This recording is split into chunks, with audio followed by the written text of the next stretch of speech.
जी अगला सवाल ਆਪਾਂ ਕਰਦੇ ਹਾਂ ਤੇ ਕਬੀਰ ਸਾਹਿਬ ਜੀ ਦੇ ਜਿਹੜੇ ਸ਼ਲੋਕ ਨੇ ਉਹਨਾਂ 'ਚ ਇੱਕ ਸ਼ਲੋਕ ਹੈ ਕਬੀਰ ਸਤੀ ਪੁਕਾਰੇ ਚਿਹਚੜੀ ਸੁਨਹੁ ਬੀਰ ਮਸਾਨ।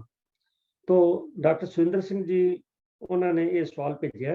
वो कहते हैं भी इस सवैया ये सवैया नंबर 85 है जी। वो कह लगे भी ये अर्थ भाव जोड़े ने वो दसो। मैं बेनती कर लगा वीर MP सिंह जी को भी वो कृपा करके ये अर्थ भाव दसणगे। मैं बेनती कर दिया MP सिंह जी के दसन तो पहला कि जे किसी ने कोई सवाल करना है तो जिस वे 9:50 तो आप सवाल जवाब लवांगे जी। तो बेनती है कि जिन्हों के सवाल ने वो कृपा करे हुण हैंड बेशक ना रेज करन तो उस वे बेनती करांगे उस वे हैंड रेज करना जी। धन्यवाद। आओ जी MP सिंह जी ਇਹਦਾ उत्तर दिओ। वाहिगुरु जी का खालसा वाहिगुरु वाहिगुरु जी की फतेह।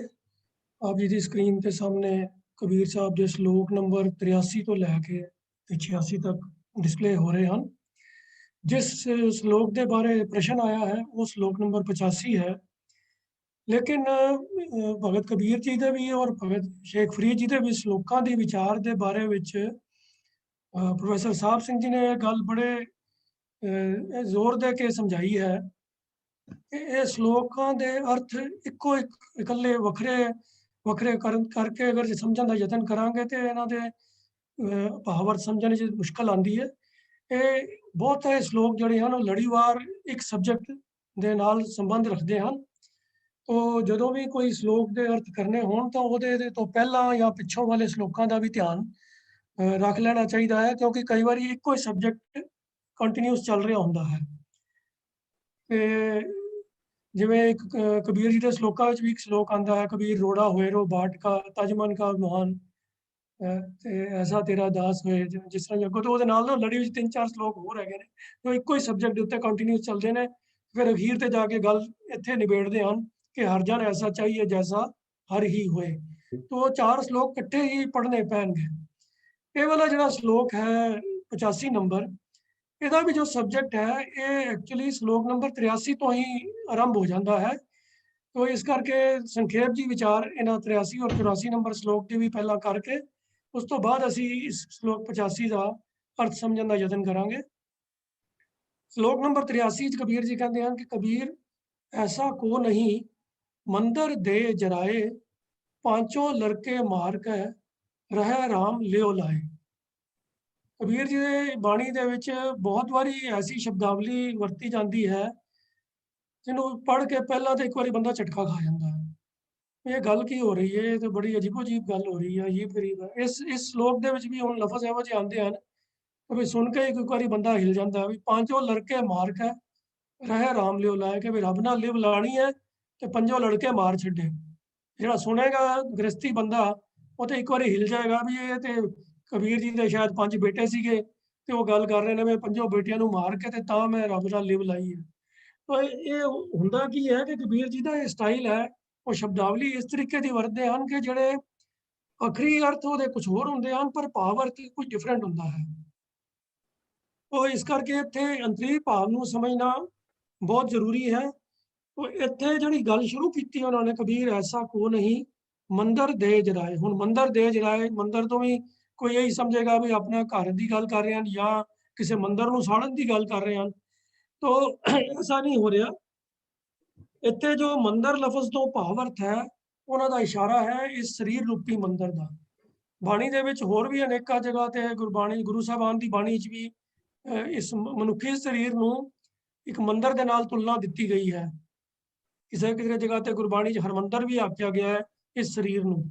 तो कहण तो भाव सिर्फ यह है क्योंकि मंदिर वो हुंदा है जिहदे विच किसी पूजनयोग हस्ती नूं स्थापित किया जाता है। तो इस मनुखी शरीर के अंदर परमात्मा की जोत स्थापित है। प्रभु परमात्मा ने आप अपनी जोत टिकाई है। तो इस पक्ष तो ये जो मनुखा शरीर है यह भी मंदिर की न्याई है। तो कबीर जी ने मंदिर लफज मनुखी शरीर वास्ते वरत्या है। तो हुण जे मनुखी शरीर वास्ते वरत्या तो भला कि मनुखी शरीर नूं साड़न की गल कर रहे हैं। नहीं, इत्थे जराए लफज जिहड़ा है भावें उहदा आखिरी अर्थ तो साड़ना ही है पर जो भावार्थ है वो ये है कि इस शरीर के नाल जो बंदा मोह पा लैंदा है उस मोह नूं साड़ना है। ਮੋਹ ਕਿਉਂ ਕਿਵੇਂ ਪੈ ਜਾਂਦਾ ਹੈ ਵੀ ਕੋਈ ਵੀ ਇਨਸਾਨ ਹੈ, ਹਰ ਇਨਸਾਨ ਦੀ ਇਹ ਖਾਹਿਸ਼ ਹੁੰਦੀ ਹੈ ਕਿ ਵੀ ਮੈਂ ਲੰਮੀ ਉਮਰ ਤੱਕ ਜਿਉਂਦਾ ਰਵਾਂ। ਤੇ ਉਹ ਜਿੰਨੀ ਵੀ ਉਮਰ ਹੁੰਦੀ ਹੈ ਬੰਦਾ ਹੋਰ ਚਾਹੁੰਦਾ ਵੀ ਜੇ ਹੋਰ ਮੈਂ ਜੀ ਲਵਾਂ। ਤੇ ਮੌਤ ਨੂੰ ਕੋਈ ਵੀ ਵੈਲਕਮ ਨਹੀਂ ਕਰਨਾ ਚਾਹੁੰਦਾ। ਸਾਰੇ ਹੀ ਮੌਤ ਤੋਂ ਬਲਕਿ ਘਬਰਾਉਂਦੇ ਹਨ, ਡਰਦੇ ਹਨ ਤੇ ਲੰਬੀ ਤੋਂ ਲੰਬੀ ਜ਼ਿੰਦਗੀ ਜਿਉਣੀ ਚਾਹੁੰਦੇ ਹਨ। ਤੋ ਇਹ ਇੱਕ ਤਰੀਕੇ ਨਾਲ ਉਹਨਾਂ ਦੇ ਆਪਣੇ ਸਰੀਰ ਨਾਲ ਮੋਹ ਪੈ ਜਾਂਦਾ ਹੈ ਵੀ ਇਹ ਸਰੀਰ ਜਿਹੜਾ ਮੇਰਾ ਹਮੇਸ਼ਾ ਹਮੇਸ਼ਾ ਵਾਸਤੇ ਕਾਇਮ ਰਵੇ। ਫਿਰ ਇਸ ਇੰਨਾ ਹੀ ਨਹੀਂ ਕਿ ਕਾਇਮ ਰਵੇ ਬਲਕਿ ਇਹ ਸਰੀਰ ਮੇਰਾ ਸੁੰਦਰ ਵੀ ਲੱਗੇ, ਲੋਕੀ ਇਹਨੂੰ ਐਪਰੀਸ਼ੀਏਟ ਕਰਨ ਕਿ ਮੈਂ ਦੂਜਾ ਦੁਨੀਆ ਦੀ ਨਜ਼ਰਾਂ 'ਚ ਸੋਹਣਾ ਨਜ਼ਰ ਆਵਾਂ। ਤੋ ਇਸ ਸਰੀਰਕ ਮੋਹ ਤੋਂ ਜਿਹੜਾ ਹੈ ਕਬੀਰ ਸਾਹਿਬ ਜੀ ਪ੍ਰੇਰਨਾ ਕਰ ਰਹੇ ਹਨ ਕਿ ਉਹਦੇ ਵਿੱਚ ਬੰਦਾ ਆਪਣੇ ਆਪ ਨੂੰ ਖਚਤ ਨਾ ਕਰ ਲਵੇ। ਤੇ ਫਿਰ ਨਿਰਾ ਸਰੀਰਕ ਮੋਹ ਹੀ ਨਹੀਂ ਹੈ ਕਿ ਸਿਰਫ ਸੁੰਦਰ ਲੱਗਣਾ, ਫਿਰ ਸਰੀਰ ਦੇ ਰਸਾਂ ਦੇ ਵਾਸਤੇ ਬੰਦਾ ਫਿਰ ਅਨੇਕਾਂ ਕਿਸਮ ਦੇ ਯਤਨ ਕਰਦਾ ਹੈ ਕਿ ਸਰੀਰ ਦੇ ਸਵਾਦਾਂ ਵਾਸਤੇ, ਇਸ ਚਮੜੀ ਦਾ ਸਵਾਦ, ਅੱਖਾਂ ਦਾ ਸਵਾਦ, ਕੰਨਾਂ ਦਾ ਸਵਾਦ, ਭਾਵ ਹਰ ਜਿਹੜੇ ਸਾਡੇ ਗਿਆਨ ਇੰਦਰੀ, ਕਰਮ ਇੰਦਰੀ ਹਨ, ਉਹਨਾਂ ਦੇ ਰਸ ਜਿਹੜੇ ਹਨ, ਉਹਨਾਂ ਨੂੰ ਭੋਗਣ ਵਾਸਤੇ ਬੰਦਾ ਬੜੇ ਸਾਰੇ ਯਤਨ ਕਰਦਾ ਹੈ। ਤੋ ਅੱਖਾਂ ਨੂੰ ਖੁਸ਼ੀ ਦੇਣ ਵਾਸਤੇ, ਰਸ ਦੇਣ ਵਾਸਤੇ ਕਈ ਤਰ੍ਹਾਂ ਦੇ ਨਜ਼ਾਰੇ, ਨਾਟਕ ਚੇਟਕ ਦੇਖਦਾ ਹੈ। ਕੰਨਾਂ ਦੇ ਵਾਸਤੇ ਗੀਤ ਸੁਣਦਾ ਹੈ ਜਾਂ ਹੋਰ ਵੀ ਕਈ ਤਰ੍ਹਾਂ ਦੀਆਂ ਗੱਲਾਂ ਨਿੰਦਾ ਚੁਗਲੀ ਕਰਕੇ ਸੁਣਦਾ ਹੈ। ਜ਼ਬਾਨ ਤੋਂ ਵੀ, ਜ਼ਬਾਨ ਦੇ ਰਸ ਖਾਣ ਪੀਣ ਦੇ ਵੀ ਬਹੁਤ ਸਾਰੇ ਇਨਸਾਨ ਲੈਂਦੇ ਹਨ। ਤੋ ਇਹ ਸਾਰੇ ਸਰੀਰਕ ਮੋਹ, ਸਰੀਰਕ ਰਸਾਂ ਕਸਾਂ ਦੇ ਵਿੱਚ ਬੰਦੇ ਦੀ ਜਿਹੜੀ ਸੁਰਤੀ ਹੈ ਉਹ ਜੁੜੀ ਰਹਿੰਦੀ ਹੈ। ਤੇ ਜਿਹਦੀ ਸੁਰਤ ਇਹਨਾਂ ਸਵਾਦਾਂ ਦੇ ਵਿੱਚ, ਇਹਨਾਂ ਰਸਾਂ ਦੇ ਵਿੱਚ ਜੁੜੀ ਰਹੇਗੀ, ਉਸ ਜਗ੍ਹਾ ਦੇ ਉੱਤੇ ਫਿਰ ਰਾਮ ਦਾ ਰਸ ਆਉਣਾ ਉਹ ਬੜਾ ਔਖਾ ਜਿਹਾ ਹੋ ਜਾਂਦਾ ਹੈ। ਜਿਵੇਂ ਗੁਰਬਾਣੀ 'ਚ ਇੱਕ ਹੋਰ ਵੀ ਪੰਕਤੀ ਆਉਂਦੀ ਹੈ ਕਿ ਬਈ ਰਸ ਸੋਇਨਾ ਰਸ ਰੂਪਾ ਕਾਮਨ ਰਸ ਪਰਮਲ ਕੀ ਵਾਸ। ਤੇ ਹੋਰ ਇਸ ਤਰ੍ਹਾਂ ਹੋਰ ਅੱਗੇ ਬਿਆਨ ਕਰਕੇ ਅਖੀਰ ਤੇ ਕਹਿੰਦੇ ਹਨ ਕਿ ਇਹਤੇ ਰਸ ਸਰੀਰ ਕੇ ਕਹਿ ਘਟ ਨਾਮ ਨਿਵਾਸ। ਤੇ ਜਿਹੜਾ ਸਰੀਰ ਇਹਨਾਂ ਰਸਾਂ ਕਸਾਂ ਦੇ ਵਿੱਚ ਹੀ ਖਚਤ ਹੋਇਆ ਹੈ, ਉਹਦੇ ਵਿੱਚ ਫਿਰ ਨਾਮ ਦਾ ਨਿਵਾਸ ਕਿੱਥੇ ਹੋਏਗਾ? ਸਾਰੀ ਸੁਰਤ, ਸਾਰੀ ਅਟੈਂਸ਼ਨ ਤਾਂ ਸਰੀਰਕ ਰਸਾਂ ਕਸਾਂ ਦੇ ਵਿੱਚ ਜੁੜੀ ਹੋਈ ਹੈ। ਉਹ ਰੱਬ ਦੇ ਨਾਮ ਵਾਸਤੇ, ਉਹ ਰਸ ਮਾਨਣ ਵਾਸਤੇ ਤਾਂ ਧਿਆਨ ਹੀ ਨਹੀਂ ਰਹੇਗਾ, ਉਹਦੇ ਵਾਸਤੇ ਕੋਈ ਓਪਰਚੁਨਿਟੀ ਬਚੇਗੀ ਨਹੀਂ। ਤੋ ਉਸ ਪੰਕਤੀ ਵਿੱਚ ਵੀ ਗੱਲ ਕੀਤੀ ਗਈ ਹੈ ਕਿ ਦੁਨਿਆਵੀ ਸਰੀਰਕ ਰਸਾਂ ਨੂੰ ਜ਼ਿਆਦਾ ਅਟੈਂਸ਼ਨ ਨਾ ਦੇ ਕੇ ਪ੍ਰਭੂ ਦੇ ਨਾਮ ਦੇ ਨਾਲ ਰਸ ਮਾਨਣ ਦਾ ਯਤਨ ਕਰਨਾ ਚਾਹੀਦਾ ਹੈ।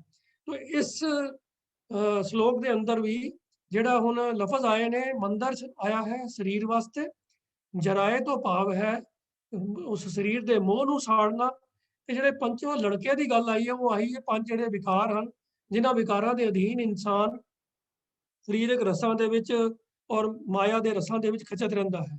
ਤੋ ਭਾਵ ਅਰਥ ਨੂੰ ਪਹਿਲਾਂ ਸਪਸ਼ਟ ਕਰਕੇ ਫਿਰ ਇਸ ਸ਼ਲੋਕ ਦੇ ਅਰਥ ਜਿਹੜੇ ਹਨ ਉਹ ਸਮਝ ਆਉਂਦੇ ਹਨ ਕਿ ਭਾਵੇਂ ਬੰਦਾ ਜਿਹੜਾ ਚਾਹੁੰਦਾ ਤਾਂ ਹੋਏ ਕਿ ਮੈਂ ਪ੍ਰਭੂ ਦੀ ਸਿਫਤ ਸਲਾਹ ਕਰਾਂ, ਪ੍ਰਭੂ ਦੇ ਨਾਮ ਦੇ ਨਾਲ ਜੁੜਾਂ, ਪਰ ਜਦ ਤੱਕ ਉਹਦਾ ਧਿਆਨ ਸਾਰਾ ਸਰੀਰਕ ਰਸਾਂ ਕਸਾਂ ਦੇ ਵਿੱਚ ਖਚਤ ਰਹਿੰਦਾ ਹੈ, ਜੇ ਉਹ ਐਸੇ ਹੀ ਸਾਰੇ ਰਸਾਂ ਨੂੰ ਮਾਨਣ ਦੇ ਵਾਸਤੇ ਹੀ ਆਪਣੇ ਸਾਰੇ ਯਤਨ ਕਰਦਾ ਰਹਿੰਦਾ ਹੈ, ਸਾਰਾ ਧਿਆਨ ਉਸ ਪਾਸੇ ਹੀ ਦਿੰਦਾ ਰਹਿੰਦਾ ਹੈ, ਤਾਂ ਫਿਰ ਪ੍ਰਭੂ ਨਾਲ ਲਿਵ ਲਗਾਣੀ ਔਖੀ ਹੋ ਜਾਂਦੀ ਹੈ।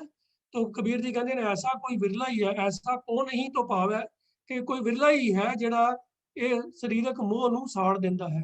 कबीर ऐसा को नहीं मंदर दे जराए, जिहड़ा अपने सरीरक मोह नूं साड़ देवे, भाव अपने ध्यान नूं, अपनी सुरत नूं सरीरक मोह तो उच्चा चुक लवे ਅਤੇ ਪਾਂਚੋਂ ਲੜਕੇ ਮਾਰ ਕੇ, ਇਹ ਪੰਜੋਂ ਕਾਮ ਕ੍ਰੋਧ ਲੋਭ ਮੋਹ ਹੰਕਾਰ ਵਰਗੇ ਜਿਹੜੇ ਵਿਕਾਰ ਅੰਦਰ ਉਹਦੇ ਹਾਵੀ ਹੋਏ ਹੋਏ ਹਨ, ਇਹਨਾਂ ਨੂੰ ਮਾਰ ਕੇ, ਇਹਨਾਂ ਤੇ ਕਾਬੂ ਪਾ ਕੇ ਰਹਿ ਰਾਮ ਲਿਓ ਲਾਏ, ਉਹ ਆਪਣੀ ਲਿਵ ਪ੍ਰਮਾਤਮਾ ਦੇ ਨਾਮ ਦੇ ਨਾਲ ਜੋੜ ਲਵੇ।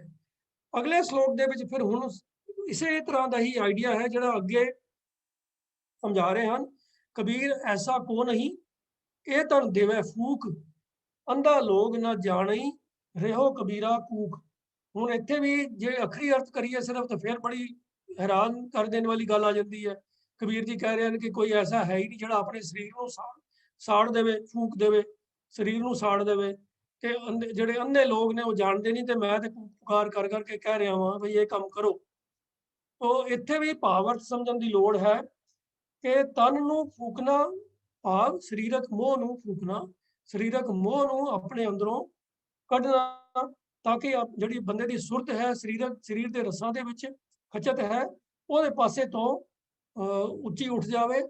ਤੇ ਅੰਧਾ ਵੀ ਕਬੀਰ ਜੀ ਨੇ ਬੰਦੇ ਨੂੰ ਇਸ ਕਰਕੇ ਆਖਿਆ ਹੈ ਕਿਉਂਕਿ ਮਾਇਆ ਦੇ ਸਵਾਦਾਂ ਦੇ ਵਿੱਚ, ਵਿਕਾਰਾਂ ਦੇ ਅਧੀਨ ਹੋ ਕੇ ਇਨਸਾਨ ਪ੍ਰਭੂ ਦੇ ਗਿਆਨ ਵੱਲੋਂ ਅੰਨਾ ਹੋਇਆ ਰਹਿੰਦਾ ਹੈ, ਉਸ ਪਾਸੇ ਤੋਂ ਅਚੇਤ ਹੋ ਜਾਂਦਾ ਹੈ, ਪ੍ਰਭੂ ਦਾ ਗਿਆਨ ਉਹਦੇ ਅੰਦਰ ਰਹਿੰਦਾ ਨਹੀਂ ਹੈ, ਪ੍ਰਭੂ ਦੇ ਨਾਲ ਪਿਆਰ ਦਾ ਕੋਈ ਸੰਬੰਧ ਜੁੜਦਾ ਨਹੀਂ ਹੈ। ਤੋ ਇਸ ਕਰਕੇ ਕਬੀਰ ਨੇ ਲਫ਼ਜ਼ ਅੰਧਾ ਵਰਤਿਆ ਹੈ ਲੋਕਾਂ ਵਾਸਤੇ। ਤੋ ਕਬੀਰ ਜੀ ਕਹਿੰਦੇ ਹਨ ਵੀ ਐਸਾ ਵੀ ਕੋਈ ਵਿਰਲਾ ਹੀ ਮਿਲਦਾ ਹੈ ਜਿਹੜਾ ਸਰੀਰਕ ਮੋਹ ਨੂੰ ਸਾੜ ਦੇਵੇ, ਤੇ ਜਗਤ ਮੋਹ, ਸਾਰਾ ਜਗਤ ਜਿਹੜਾ ਹੈ ਉਹ ਇਸ ਮਾਇਆ ਦੇ ਔਰ ਵਿਕਾਰਾਂ ਦੇ ਮੋਹ ਦੇ ਵਿੱਚ ਇਤਨਾ ਖਚਤ ਹੋਇਆ ਹੈ ਕਿ ਉਹ ਇਸ ਗੱਲ ਨੂੰ, ਉਹਨਾਂ ਨੂੰ ਧਿਆਨ ਹੀ ਨਹੀਂ ਆਉਂਦਾ, ਇਸ ਪਾਸੇ ਉਹਨਾਂ ਦੀ ਸੁਰਤ ਜਾਂਦੀ ਨਹੀਂ ਹੈ। ਭਾਵੇਂ ਕਬੀਰ ਕੂਕ ਪੁਕਾਰ ਕਰ ਕਰਕੇ ਉਹਨਾਂ ਨੂੰ ਇਹ ਗੱਲ ਸਮਝਾਉਣ ਦੀ ਕੋਸ਼ਿਸ਼ ਕਰ ਰਿਹਾ ਹੈ ਕਿ ਭਈ ਮਾਇਆ ਵਾਲੇ ਪਾਸਿਓਂ ਆਪਣੀ ਸੁਰਤ ਨੂੰ ਮੋੜ ਕੇ ਪ੍ਰਭੂ ਦੇ ਨਾਲ, ਰਾਮ ਦੇ ਨਾਲ ਲਿਵ ਲਗਾਓ। ਪਰ ਦੁਨੀਆ ਦੇ ਵਿੱਚ ਕੋਈ ਵਿਰਲਾ ਹੀ ਹੈ ਜਿਹੜਾ ਇਸ ਪਾਸੇ ਧਿਆਨ ਦਿੰਦਾ ਹੈ। ਬਹੁਤੇ ਲੋਕ ਇਸ ਪੱਖ ਤੋਂ ਅਗਿਆਨ ਹਨ, ਮਾਨੋ ਅੰਨੇ ਹਨ ਇਸ ਗਿਆਨ ਦੇ ਪੱਖ ਤੋਂ। ਇਹ ਦੋ ਸ਼ਲੋਕਾਂ ਦੇ ਨਾਲ ਲੜੀ ਚ ਅੱਗੋਂ ਫਿਰ ਜੋੜ ਕੇ ਜੋ ਗੱਲ ਕਰਦੇ ਹਨ, ਉਹ ਤੀਜੇ ਸ਼ਲੋਕ ਵਿੱਚ ਕਹਿੰਦੇ ਹਨ ਕਿ ਕਬੀਰ ਸਤੀ ਪੁਕਾਰੈ ਚੇ ਚੜੀ, ਸੁਨ ਹੋ ਬੀਰ ਮਸਾਨ, ਲੋਗ ਸਬਾਇਆ ਚਲ ਗਇਓ, ਹਮ ਤੁਮ ਕਾਮ ਨਿਦਾਨ। ਸਤੀ ਦੇ ਤਾਂ ਸਾਰੇ ਜਿਵੇਂ ਜਾਣਦੇ ਹੀ ਹੋ ਕਿ ਵੀ ਪੁਰਾਣੇ ਜ਼ਮਾਨੇ ਦੇ ਵਿੱਚ ਇਹ ਬੜੀ ਪ੍ਰਚਲਿਤ ਰਸਮ ਹੁੰਦੀ ਸੀਗੀ ਕਿ ਜਿਸ ਇਸਤਰੀ ਦਾ ਪਤੀ ਮਰ ਜਾਂਦਾ ਸੀਗਾ ਤੇ ਉਹ ਇਸਤਰੀ ਕਈ ਵਾਰੀ ਤਾਂ ਆਪਣੀ ਮਰਜ਼ੀ ਦੇ ਨਾਲ ਹੀ, ਤੇ ਕਈ ਵਾਰੀ ਸਮਾਜਕ ਪ੍ਰੈਸ਼ਰ ਦੇ ਅਧੀਨ ਹੋ ਕੇ, ਲੋਕਾਂ ਦੇ, ਆਪਣੇ ਰਿਸ਼ਤੇਦਾਰਾਂ ਦੇ ਜਾਂ ਆਸ ਪੜੋਸ ਦੇ ਪ੍ਰਭਾਵ ਦੇ ਵਿੱਚ, ਉਹਨਾਂ ਦੇ ਪ੍ਰੈਸ਼ਰ ਦੇ ਵਿੱਚ ਆ ਕੇ ਉਹ ਪਤੀ ਦੀ ਚਿਖਾ ਦੇ ਉੱਤੇ ਹੀ ਸੜ ਕੇ ਨਾਲ ਹੀ ਮਰ ਜਾਂਦੀ ਸੀ, ਤੇ ਉਹਨੂੰ ਸਤੀ ਹੋਣਾ ਕਿਹਾ ਜਾਂਦਾ ਸੀਗਾ। ਭਾਵੇਂ ਇਸ ਪ੍ਰਥਾ ਜਿਹੜੀ ਹੈ ਸਮਾਜਿਕ ਤੌਰ ਦੇ ਉੱਤੇ ਬਹੁਤ ਹੀ ਮਾੜੀ ਪ੍ਰਥਾ ਸੀਗੀ, ਔਰ ਗੁਰੂ ਅਮਰਦਾਸ ਪਾਤਸ਼ਾਹ ਨੇ ਆਪਣੇ ਸਮੇਂ ਦੇ ਅੰਦਰ ਇਸ ਪ੍ਰਥਾ ਨੂੰ ਖਤਮ ਕਰਨ ਦੇ ਵਿੱਚ ਬਹੁਤ ਐਫਰਟ ਕੀਤਾ, ਲੋਕਾਂ ਦੇ ਵਿੱਚ ਬਹੁਤ ਇਸ ਗੱਲ ਦਾ ਪ੍ਰਚਾਰ ਕੀਤਾ ਔਰ ਸਤੀ ਪ੍ਰਥਾ ਦੇ ਨੂੰ ਬੰਦ ਕਰਨ ਦੀ ਕੋਸ਼ਿਸ਼ ਵੀ ਕੀਤੀ। ਅੱਜ ਦੇ ਜ਼ਮਾਨੇ 'ਚ ਵੀ ਭਾਵੇਂ ਅੱਜ ਦੀਆਂ ਸਰਕਾਰਾਂ ਵੀ ਇਸ ਪ੍ਰਥਾ ਦੇ ਖਿਲਾਫ ਜਿਹੜੇ ਹਨ ਗੱਲਾਂ ਕਰਦੇ ਹਨ, ਕਾਨੂੰਨ ਵੀ ਬਣਾਉਂਦੇ ਹਨ, ਪਰ ਇੰਪਲੀਮੈਂਟੇਸ਼ਨ ਵਿੱਚ ਅਜੇ ਵੀ ਇਹ ਪ੍ਰਥਾ ਕਿਸੇ ਇਲਾਕੇ 'ਚ ਅਜੇ ਵੀ ਚੱਲਦੀ ਆ ਰਹੀ ਹੈ, ਕਿਉਂਕਿ ਪੁਰਾਣੀਆਂ ਜਿਹੜੀਆਂ ਮਰਿਆਦਾਵਾਂ ਨੇ, ਪੁਰਾਣੇ ਵਿਚਾਰ ਨੇ, ਬਹੁਤ ਔਖੇ ਤਰ੍ਹਾਂ ਲੋਕਾਂ ਦੇ ਮਨਾਂ 'ਚੋਂ ਨਿਕਲਦੇ ਨੇ। ਤੇ ਅਜੇ ਵੀ ਪਿੰਡਾਂ ਥਾਵਾਂ ਤੇ ਕਈ ਅਨਪੜ੍ਹ ਇਲਾਕਿਆਂ 'ਚ ਅਜੇ ਵੀ ਸਤੀ ਦੀ ਪ੍ਰਥਾ ਕਿਤੇ ਸੁਣਨ ਨੂੰ ਮਿਲ ਜਾਂਦੀ ਹੈ। ਤੋ ਇਹ ਸਤੀ ਜਿਹੜੀ ਸੀ, ਭਾਵੇਂ ਹੈ ਮਾੜੀ ਰਸਮ ਸੀਗੀ, ਬਹੁਤ ਗਲਤ ਕੰਮ ਸੀਗਾ ਕਿ ਵੀ ਇਸਤਰੀ ਨੂੰ ਮਜਬੂਰ ਕੀਤਾ ਜਾਂਦਾ ਸੀਗਾ ਕਿ ਵੀ ਪਤੀ ਦੀ ਮੌਤ ਹੋ ਗਈ ਹੈ ਤੇ ਤੂੰ ਵੀ ਨਾਲ ਹੀ ਮਰ ਜਾ।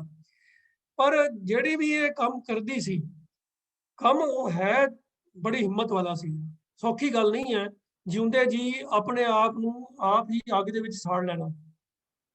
ਤੋ ਜਿਹੜੀ ਉਹ ਹਿੰਮਤ ਹੈ, ਕਬੀਰ ਜੀ ਨੇ ਉਸ ਹਿੰਮਤ ਦੀ ਜੋ ਇੱਕ ਕਮ ਸੇ ਕਮ ਉਹ ਹਿੰਮਤ ਕਰਨ ਵਾਲਾ ਜਿਹੜਾ ਇੱਕ ਪੋਜ਼ਿਟਿਵ ਉਹਦੇ ਵਿੱਚ ਪੁਆਇੰਟ ਹੈਗਾ ਵੇ, ਉਸ ਸਟਰੈਂਥ ਨੂੰ ਕਬੀਰ ਜੀ ਨੇ ਇੱਕ ਮਿਸਾਲ ਦੇ ਤੌਰ ਦੇ ਉੱਤੇ ਵਰਤਿਆ ਹੈ। ਹੁਣ ਜ਼ਰੂਰੀ ਨਹੀਂ ਹੁੰਦਾ ਕਿ ਜਿਹੜੀ ਚੀਜ਼ ਮਿਸਾਲ ਵਾਸਤੇ ਵਰਤੀ ਜਾਵੇ ਉਹ ਜ਼ਰੂਰ ਕੋਈ ਬੰਦਾ ਉਸ ਨੂੰ ਅਪਰੂਵ ਹੀ ਕਰ ਰਿਹਾ ਹੈ, ਉਹਨੂੰ ਰਿਕਮੈਂਡ ਕਰ ਰਿਹਾ ਹੈ। ਭਗਤ ਨਾਮਦੇਵ ਜੀ ਦੀ ਇੱਕ ਪੰਕਤੀ ਆਉਂਦੀ ਬਾਣੀ ਦੇ ਅੰਦਰ, ਜਿੱਥੇ ਉਹ ਕਹਿੰਦੇ ਹਨ ਕਿ ਜੈਸੀ ਪਰ ਪੁਰਖਾ ਰਤ ਨਾਰੀ, ਐਸੀ ਨਾਮੇ ਪ੍ਰੀਤ ਮੁਰਾਰੀ। ਆਖੇ ਜਿਵੇਂ ਪਰਾਏ ਪੁਰਸ਼ ਦੇ ਨਾਲ ਕਿਸੇ ਇਸਤਰੀ ਦਾ ਪਿਆਰ ਪਿਆ ਹੋਵੇ, ਜਿੰਨਾ ਸਟਰੋਂਗ ਉਹ ਪਿਆਰ ਹੈ ਨਾ, ਨਾਮਦੇਵ ਦੀ ਰੱਬ ਦੇ ਨਾਲ ਉਨੀ ਸਟਰੋਂਗ ਪ੍ਰੀਤ ਹੈ।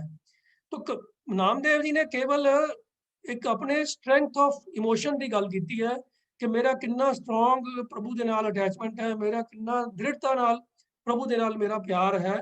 ਉਸ ਦ੍ਰਿੜਤਾ ਦਾ ਅੰਦਾਜ਼ਾ ਦੇਣ ਵਾਸਤੇ ਉਹਨਾਂ ਨੇ ਮਿਸਾਲ ਲੈ ਲਿੱਤੀ ਹੈ ਪਰ ਪੁਰਖਾ ਰਤ ਨਾਰੀ। ਵੀ ਪਰਾਏ ਪੁਰਸ਼ ਨਾਲ ਜਿਹੜੀ ਇਸਤਰੀ ਨੂੰ ਪਿਆਰ ਹੁੰਦਾ ਹੈ ਨਾ, ਉਹ ਭਾਵੇਂ ਹੈ ਤੇ ਗਲਤ ਕੰਮ ਹੈ, ਧੋਖਾ ਕਰ ਰਹੀ ਹੈ ਆਪਣੇ ਪਤੀ ਦੇ ਨਾਲ, ਸਮਾਜ ਦੇ ਮਰਿਆਦਾ ਦੇ ਉਲਟ ਕੰਮ ਕਰ ਰਹੀ ਹੈ, ਪਰ ਹੁੰਦੀ ਉਹ ਬੜੀ ਦਲੇਰ ਹੈ ਔਰ ਉਹਦੀ ਜਿਹੜੀ ਕਮਿਟਮੈਂਟ ਹੁੰਦੀ ਹੈ ਬੜੀ ਜ਼ਬਰਦਸਤ ਹੁੰਦੀ ਹੈਗੀ ਹੈ। ਕਈ ਤਰ੍ਹਾਂ ਦੇ ਧੋਖੇ ਫਰੇਬ, ਛਲ ਫਰੇਬ ਕਰਦੀ ਹੈ, ਲੋਕਾਂ ਦੀ ਅੱਖਾਂ 'ਚ ਇਕੱਠਾ ਪਾਉਂਦੀ ਹੈ, ਤੇ ਜਿਹੜੇ ਆਪਣੇ ਪ੍ਰੇਮੀ ਨੂੰ ਜਾ ਕੇ ਮਿਲਦੀ ਹੈ ਉਹ ਸਮਾਜ ਤੋਂ ਦੀ ਨਜ਼ਰਾਂ ਤੋਂ ਬਚ ਕੇ ਕੰਮ ਕਰਦੀ ਹੈ। ਉਹ ਜਿਹੜੀ ਸਟਰੈਂਥ ਆਫ ਇਮੋਸ਼ਨ ਹੈ, ਉਹ ਜਿਹੜੀ ਹੈ ਉਹ ਮਤਲਬ ਉਸ ਨੂੰ ਤਾਂ ਐਕਸੈਪਟ ਕਰਨਾ ਹੀ ਪਏਗਾ ਵੀ ਉਹਦੇ ਅੰਦਰ ਉਹ ਭਾਵਨਾ ਬੜੀ ਸਟਰੋਂਗ ਹੁੰਦੀ ਹੈ। ਤਾਂ ਨਾਮਦੇਵ ਜੀ ਨੇ ਉਸ ਸਟਰੋਂਗ ਭਾਵਨਾ ਦੀ ਐਗਜ਼ਾਮਪਲ ਨੂੰ ਵਰਤ ਕੇ ਤੇ ਗੱਲ ਕੀਤੀ ਕਿ ਐਸੀ ਨਾਮੇ ਪ੍ਰੀਤ ਮੁਰਾਰੀ। ਇਹਦਾ ਇਹ ਭਾਵ ਨਹੀਂ ਹੈ ਵੀ ਉਹਨਾਂ ਨੇ ਅਪਰੂਵ ਕੀਤਾ ਹੈ ਕਿ ਵੀ ਪਰਾਏ ਪੁਰਖ ਨਾਲ ਸੰਬੰਧ ਰੱਖਣੇ ਚਾਹੀਦੇ ਹਨ। ਤਾਂ ਇਵੇਂ ਹੀ ਕਬੀਰ ਜੀ ਇੱਥੇ ਸਤੀ ਦੀ ਮਿਸਾਲ ਲੈ ਕੇ ਜਿਹੜੀ ਉਹਦੀ ਦ੍ਰਿੜਤਾ ਹੁੰਦੀ ਹੈ, ਜਿਹੜੀ ਉਹਦੀ ਦਲੇਰੀ ਹੁੰਦੀ ਹੈ, ਜਿਸ ਦੇ ਨਾਲ ਉਹ ਆਪਣੇ ਆਪ ਨੂੰ ਪਤੀ ਦੀ ਮੌਤ ਦੇ ਬਾਅਦ ਆਪਣੇ ਆਪ ਨੂੰ ਚਿਖਾ ਦੇ ਵਿੱਚ ਸਾੜ ਕੇ ਕੁਰਬਾਨ ਕਰ ਰਹੀ ਹੈ। ਭਾਵੇਂ ਮਰਿਆਦਾ ਰਸਮ ਮਾੜੀ ਹੈ, ਪਰ ਜੋ ਐਕਸ਼ਨ ਹੈ ਉਹਦੇ ਵਿੱਚ ਦਲੇਰੀ ਔਰ ਹਿੰਮਤ ਬਹੁਤ ਚਾਹੀਦੀ ਹੈ। ਤੋ ਉਹਦੀ ਮਿਸਾਲ ਲੈ ਕੇ ਕਬੀਰ ਜੀ ਕਹਿੰਦੇ ਹਨ ਕਿ ਕਬੀਰ ਸਤੀ ਪੁਕਾਰੈ ਚੇਹ ਚੜੀ ਸੁਨ ਹੋ ਬੀਰ ਮਸਾਨ, ਕਿ ਬਈ ਚੇਹ ਚੜੀ ਮਤਲਬ ਚਿਖਾ ਤੇ ਚੜ ਕੇ, ਤੇ ਹੁਣ ਪਤੀ ਤਾਂ ਚਲਾਣਾ ਕਰ ਗਿਆ, ਤੇ ਉਹਨੇ ਫੈਸਲਾ ਕਰ ਲਿਆ ਵੀ ਮੈਂ ਤਾਂ ਹੁਣ ਆਪਣੇ ਆਪ ਨੂੰ ਨਾਲ ਹੀ ਸਾੜ ਦੇਣਾ ਹੈਗਾ, ਕਿਉਂਕਿ ਉਹਦੇ ਬਗੈਰ ਮੇਰਾ ਜੀਵਨ ਹੁਣ ਮੇਰੇ ਵਾਸਤੇ ਸਹਾਰਨਯੋਗ ਨਹੀਂ ਹੈ। ਤਾਂ ਉਹ ਚਿਖਾ ਤੇ ਚੜ ਕੇ ਤੇ ਉਹ ਮਸਾਨ ਨੂੰ, ਉਸ ਸ਼ਮਸ਼ਾਨ ਘਾਟ ਨੂੰ ਉਹ ਇੱਕ ਆਪਣੇ ਭਰਾ ਵਾਕਨ ਮੰਨ ਕੇ ਸੰਬੋਧਨ ਕਰਦੀ ਹੈ ਕਿ ਬਈ ਜਦੋਂ ਹੁਣ ਸਾਰਾ ਸਮਾਜ ਜਿਹੜਾ ਹੈ ਮੇਰੇ ਕੰਮ ਆਉਣ ਤੋਂ ਜਵਾਬ ਜਿਵੇਂ ਦੇ ਗਿਆ ਹੈ, ਬਈ ਸਮਾਜ ਦੇ ਵਿੱਚ ਹੁੰਦਾ ਕਿਉਂ ਸੀ, ਕਿਉਂ ਸਤੀ ਦੀ ਪ੍ਰਥਾ ਚੱਲਦੀ ਕਿਉਂ ਸੀ, ਕਿ ਬਈ ਪਤੀ ਦੀ ਜ਼ਿੰਮੇਵਾਰੀ ਹੁੰਦੀ ਸੀ ਕਿ ਪਤਨੀ ਦੀ ਸਾਂਭ ਸੰਭਾਲ, ਉਹਦੇ ਜੀਵਨ ਦੇ ਜਿੰਨੇ ਵੀ ਖਰਚੇ ਨੇ, ਜੋ ਹੋਰ ਉਹਨੂੰ ਸਾਧਨ ਚਾਹੀਦੇ ਨੇ, ਉਹ ਪ੍ਰੋਵਾਈਡ ਕਰਨੇ ਪਤੀ ਦੀ ਜ਼ਿੰਮੇਵਾਰੀ ਹੁੰਦੀ ਸੀ। ਉਹ ਜ਼ਮਾਨਾ ਨਹੀਂ ਸੀ ਜਦੋਂ ਇਸਤਰੀਆਂ ਕੋਈ ਘਰੋਂ ਬਾਹਰ ਜਾ ਕੇ ਨੌਕਰੀਆਂ ਜਾਂ ਕੋਈ ਕੰਮ-ਕੁਮ ਕਰਦੀਆਂ ਸਨ। ਔਰਤਾਂ ਦਾ ਕੰਮ ਹੁੰਦਾ ਸੀ ਸਿਰਫ ਘਰ ਦੇ ਚੁੱਲ੍ਹੇ ਚੌਂਕੇ ਦੀ ਸੰਭਾਲ ਕਰਨੀ, ਘਰ ਦੇ ਹੋਰ ਸਾਫ਼ ਸਫਾਈ ਦੇ ਕੰਮਾਂ ਨੂੰ ਦੇਖਣਾ, ਬੱਚੇ ਪਾਲਣੇ, ਇੰਨੇ ਹੀ ਕੰਮ ਹੁੰਦੇ ਸੀ ਉਸ ਜ਼ਮਾਨੇ ਦੇ ਅੰਦਰ। ਇਹ ਪ੍ਰਥਾ ਵੀ ਉਦੋਂ ਹੀ ਲਾਗੂ ਹੋਈ ਕਿ ਬਈ ਜਿਹੜੀ ਹੁਣ ਸਿਰਫ ਘਰ ਦਾ ਕੰਮ ਦੇਖਣ ਵਾਲੀ ਇਸਤਰੀ ਹੈ, ਉਹਨੂੰ ਰੁਪਇਆ ਪੈਸਾ ਕਮਾਉਣਾ ਤਾਂ ਆਉਂਦਾ ਨਹੀਂ ਹੈ, ਤੇ ਜੇ ਪਤੀ ਹੁਣ ਮਰ ਗਿਆ ਹੈ ਤੇ ਉਹਦਾ ਗੁਜ਼ਾਰਾ ਕਿਵੇਂ ਚੱਲੇਗਾ। ਸਮਾਜ ਦੇ ਆਸ-ਪਾਸ ਦੇ ਰਿਸ਼ਤੇਦਾਰ ਜਿਹੜੇ ਹਨ ਉਹ ਹੱਥ ਖੜੇ ਕਰ ਦਿੰਦੇ ਹਨ ਕਿ ਸਾਡਾ ਤੇ ਅਸੀਂ ਨਹੀਂ ਕਰ ਸਕਦੇ ਸਪੋਰਟ ਇਹਨੂੰ, ਤਾਂ ਉਹਦੇ ਵਾਸਤੇ ਫਿਰ ਗੁਜ਼ਾਰਾ ਨਹੀਂ ਸੀ ਰਹਿੰਦਾ ਵੀ ਤੂੰ ਵੀ ਨਾਲ ਹੀ ਮਰ ਜਾ। ਇਹ ਸਮਾਜਿਕ ਜਿਹੜੇ ਸੀ ਵਿਚਾਰ ਇਸ ਤਰੀਕੇ ਦਾ ਬਣਿਆ ਹੁੰਦਾ ਸੀ। ਉਹ ਸਤੀ ਵੀ ਰਿਅਲਾਈਜ਼ ਕਰਦੀ ਸੀ ਵੀ ਮੇਰੇ ਰਿਸ਼ਤੇਦਾਰ, ਸਮਾਜ ਦੇ ਬੰਦੇ ਮੇਰੀ ਹੈਲਪ ਤੋਂ ਸਭ ਨੇ ਹੱਥ ਖੜੇ ਕਰ ਦਿੱਤੇ ਹਨ ਕਿ ਕੋਈ ਮੇਰੇ ਸਪੋਰਟ ਵਾਸਤੇ ਨਹੀਂ ਆਇਆ। तो फिर वो पुकार कर दी है मसान नू अपना भरा मन के भी हुण तू मेरे काम आ रहा है। सती पुकारे चेह चढ़ी सुन हो वीर मसान, वीर भावे भरा मसान, तू मेरे भरा वाकन है, जेड़े भरा मैनू जिन्हां भरावां ने मैनू डोली ते चाढ़िया सीगा, अज वो भरा भी मेरे काम नहीं आ रहे, तू ही मेरा भरा बन के मेरे काम आया है। सारे समाज के लोग जिहड़े ने उन्होंने जवाब दे दिता मेरे कोई काम नहीं आया। अंत वेले हम तुम काम निदान, तू मेरे काम आ रहा, निदान का अर्थ है अंत नू, अंत नू तू मेरे काम आ रहा है कि तेरे तेरे सहारे ही मैं हुण ये उम्मीद कर सकती हाँ कि इस पति की चिखा ते सड़ के ते परलोक विच जाके मैं पति दे नाल मिलाप हासिल कर सकां। ਇਹ ਵੀ ਪ੍ਰਚਲਿਤ ਵਿਸ਼ਵਾਸਾਂ ਦੇ ਅਧੀਨ ਹੀ ਸੀਗਾ ਕਿ ਵੀ ਅੱਗੇ ਪ੍ਰਲੋਕ ਵਿੱਚ ਜਾ ਕੇ ਤੇ ਉਹਨੂੰ ਪਤੀ ਦਾ ਸਾਥ ਮਿਲੇਗਾ।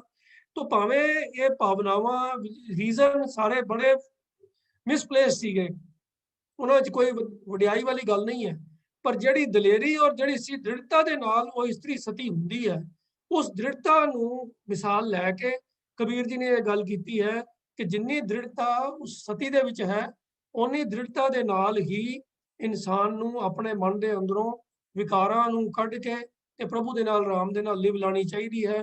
ਜਿਹੜਾ ਆਪਣੇ ਸਰੀਰ ਦੇ ਨਾਲ ਮੋਹ ਪਾਇਆ ਹੋਇਆ ਹੈ, ਉਹ ਸਰੀਰ ਦੇ ਮੋਹ ਨੂੰ ਉਵੇਂ ਹੀ ਛੱਡਣਾ ਚਾਹੀਦਾ ਹੈ ਜਿਵੇਂ ਸਤੀ ਆਪਣੇ ਸਰੀਰ ਦੇ ਮੋਹ ਨੂੰ ਛੱਡ ਦਿੰਦੀ ਹੈ। ਤਾਂ ਉਹਦਾ ਫੋਕਸ ਹੈ ਕਿ ਮੈਂ ਆਪਣੀ ਪਤੀ ਦਾ ਮਿਲਾਪ ਹਾਸਲ ਕਰਨਾ ਹੈ। ਤੇ ਇਵੇਂ ਹੀ ਇਨਸਾਨ ਦਾ ਫੋਕਸ ਹੋਣਾ ਚਾਹੀਦਾ ਹੈ ਕਿ ਮੈਂ ਪ੍ਰਭੂ ਦੇ ਨਾਲ ਲਿਵ ਲਾਣੀ ਹੈ, ਪ੍ਰਭੂ ਦੇ ਨਾਲ ਪਿਆਰ ਪਾਉਣਾ ਹੈ, ਤੇ ਸਰੀਰਕ ਮੋਹ ਨੂੰ ਜਿਹੜਾ ਹੈ ਉਹ ਤਿਆਗ ਕਰਨਾ ਚਾਹੀਦਾ ਹੈ। ਉਸ ਤਿਆਗ ਦੀ ਭਾਵਨਾ ਦੇ ਅੰਦਰ ਜੋ ਸਤੀ ਦੇ ਸਰੀਰ ਦੇ ਤਿਆਗ ਦੀ ਭਾਵਨਾ ਹੈ, ਉਹਨੂੰ ਕੰਪੈਰੀਜ਼ਨ ਵਾਸਤੇ ਕਬੀਰ ਜੀ ਨੇ ਇਸ ਸ਼ਲੋਕ ਵਿੱਚ ਇਸਤੇਮਾਲ ਕੀਤਾ ਹੈ। तो इतने ही जो है भजन प्रवान करने ही, जो कोई भुला हो गया हो तो वास्ते क्षमा करना। वाहिगुरू जी का खालसा ਵਾਹਿਗੁਰੂ ਜੀ ਕੀ ਫਤਿਹ। ਕਬੀਰ ਸਾਹਿਬ ਜੀ ਦੇ ਸ਼ਲੋਕ ਜਿਹੜੇ ਨੇ ਬੜੇ ਡੂੰਘੇ ਭਾਵ ਵਾਲੇ ਹੁੰਦੇ ਹਨ। ਤਾਂ ਜਿਸ ਤਰ੍ਹਾਂ ਮੈਦਾਨੀ ਇਲਾਕੇ 'ਚ ਰਹਿੰਦਾ ਕੋਈ ਮਨੁੱਖ, ਜਿਸ ਵੇਲੇ ਬਹੁਤ ਤਪਸ਼ ਦੇ ਦਿਨ, ਗਰਮੀ ਦੇ ਦਿਨ 'ਚ ਪਹਾੜ ਤੇ ਜਾਂਦਾ, ਤੇ ਪਹਾੜੀ ਚੜ੍ਹਨੀ ਤਾਂ ਥੋੜੀ ਔਖੀ ਹੁੰਦੀ ਹੈ, ਪਰ ਉੱਥੇ ਉੱਪਰ ਜਾ ਕੇ ਜੋ ਠੰਡ ਮਹਿਸੂਸ ਹੁੰਦੀ ਹੈ, ਉਹਦੇ ਲਈ ਉਹ ਮਿਹਨਤ ਜਿਹੜੀ ਸਫਲ ਹੋ ਜਾਂਦੀ। ਇਸੇ ਤਰ੍ਹਾਂ ਇਹ ਜਿਹੜੇ ਗੁਰਬਾਣੀ ਹੈ, ਉਹਦੇ ਭਾਵ ਸਮਝਣ ਲਈ ਸਾਨੂੰ ਮਿਹਨਤ ਦੀ ਲੋੜ ਹੈ, ਪਰ ਜਿਸ ਵੇਲੇ ਭਾਵ ਸਮਝ ਆਉਣਗੇ ਤੇ ਮਨ ਨੂੰ ਬਹੁਤ ਸ਼ਾਂਤੀ ਮਿਲੇਗੀ। ਵੀ ਅੰਪੀ ਸਿੰਘ ਜੀ ਨੇ ਬੜੇ ਸੁੰਦਰ ਤਰੀਕੇ ਨਾਲ ਔਰ ਇਹਦੇ ਨਾਲ ਲੱਗਦੇ ਜਿਹੜੇ 2 ਸ਼ਲੋਕ ਨੇ, ਪੂਰੇ ਗਰੁੱਪ ਦਾ ਜਿਹੜਾ ਭਾਵ ਬਣਦਾ ਉਹ ਸਾਨੂੰ ਸਮਝਾਇਆ। ਤਾਂ ਐਮਪੀ ਸਿੰਘ ਜੀ, ਆਪ ਜੀ ਦਾ ਬਹੁਤ ਬਹੁਤ ਧੰਨਵਾਦ ਹੈ।